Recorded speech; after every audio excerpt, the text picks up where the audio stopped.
Assalamualaikum warahmatullahi wabarakatuh. Sebelumnya, perkenalkan saya Tugisma Fatur Rahman dari Prodi S1 Bioteknologi. Di sini saya akan menjelaskan tentang persamaan Maxwell. Ini merupakan bentuk pemenuhan tugas dari mata kuliah Fisika untuk Bioteknologi. Persamaan Maxwell. Ada persamaan yang dasarnya dari persamaan yang sudah ada dan telah dirumuskan oleh Ampere, Henry, Faraday, Biot, Savart, Lenz, dan lain-lain. Persamaan ini digunakan untuk menjelaskan sifat medan magnet dan listrik serta hubungannya dengan sumber muatan dan arus listrik dari teori elektrodinamika klasik. Dalam persamaan Maxwell ini ada 4 persamaan. Yang pertama yaitu hukum Gauss. Hukum Gauss ini menjelaskan tentang sikap dari medan di sekitar listrik, dan hukum ini menjadi yang pertama pada persamaan Maxwell. Berikut rumus dan penggambaran medan magnetnya. Dalam penggambaran medan magnetnya ada dua, yaitu yang pertama bermuatan positif dan yang kedua itu bermuatan negatif.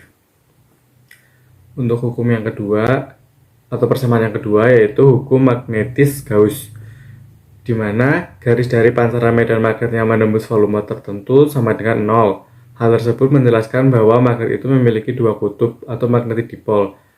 Dan setiap magnet itu tidak ada yang tidak memiliki dua kutub. Semuanya memiliki dua kutub, yaitu kutub utara dan kutub selatan. Dan berikut perumusannya. Untuk yang ketiga yaitu hukum Faraday, di mana medan listrik dengan arah garis medan listriknya mengelilingi garis medan magnet tegak lurus dengan arah kedua medan yang berhubungan. Dapat ditentukan dengan aturan tangan kiri, di mana ibu jari tegak dan keempat jari menekuk atau mengepal. Berikut perumusannya.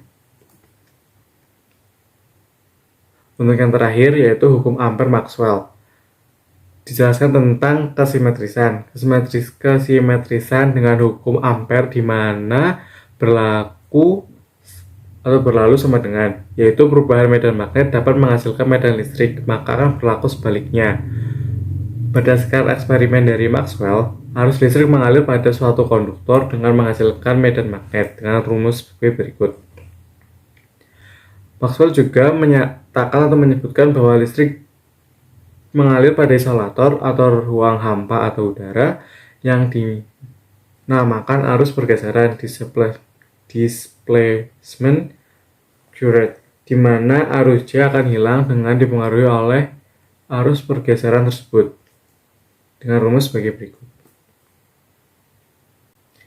Berikut dua contoh sederhana dari persamaan Maxwell. Yang pertama, bagaimana jika medium yang digunakan adalah isolator, ruang hampa atau udara dalam merambatnya arus listrik? Jawabannya, jika medium isolator, ruang hampa atau udara, maka arus listrik J akan hilang dengan dipengaruhi oleh arus pergeseran displacement current dengan rumus sebagai berikut.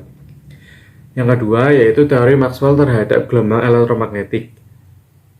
Jawabannya, intinya adalah perubahan medan listrik yang dapat menghasilkan medan magnet, dan ini membuktikan bahwa cahaya termasuk gelombang elektromagnetik.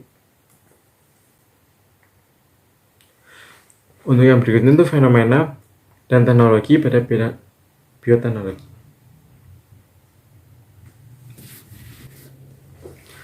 Nah, untuk fenomena dan teknologi di sini saya mengangkat atau melihat dari sisi bioteknologi kesehatan, karena dalam bioteknologi ini terdapat beberapa bidang. Salah satunya itu bidang kesehatan. Untuk fenomena sendiri yaitu pada kanker payudara. Kanker payudara ini termasuk ke dalam 5 kanker yang berbahaya dan mematikan, di mana kesadaran deteksi dini akan kanker tersebut masih rendah. Itu fenomenanya. Sedangkan teknologinya yaitu menggunakan MRI, di mana MRI atau Magnetic Resonance Imaging, yaitu yang menjadi salah satu teknologi untuk mendeteksi keberadaan kanker. MRI ini menggunakan magnet, gelombang radio, dan komputer untuk memindai secara radiologi untuk menghasilkan gambar struktur tubuh. Untuk yang berikutnya yaitu masalah konseptual dan solusinya. Yang pertama, masalah konseptual. Di sini saya masih mengangkat tentang kanker. Masalah konseptualnya yaitu kanker merupakan salah satu penyakit yang sangat mematikan dan menjadi salah satu penyebab kematian seseorang Maka untuk mencegah harus dilakukan deteksi sedini mungkin dan pengecekan secara berkala. Untuk yang kedua itu solusi penyelesaian yang sudah ada. Untuk solusinya yaitu menggunakan MRI tadi. Itu merupakan salah satu alat yang sensitivitasnya sangat tinggi. Digunakan sebagai alat deteksi, akan tetapi dalam penggunaannya masih memunculkan anomali saat scan atau pemeriksaan. Untuk berikutnya yaitu solusi atau penyelesaian baru yang ditawarkan. Di sini bukan dalam bentuk alat yang baru, tapi melainkan dalam bentuk analisis pada spektrum atau frekuensi tertentu, di mana dilakukan analisis pengaruh gaya elektrostatis pada pola hamburan dan pola hamburan gelombang mikro pada pemeriksaan dengan MRI. Hal tersebut dapat digunakan sebagai bahan atau acuan saat memeriksa agar tidak terjadi salah diagnosis. Dan berikut merupakan desain miniaturnya, yaitu ada komponen dari mesin MRI sendiri dan bentuk mesin MRI. Sekian penjelasan singkat dari saya. Bila banyak kesalahan dan kekurangan mohon dimaafkan. Terima kasih. Wassalamualaikum warahmatullahi wabarakatuh.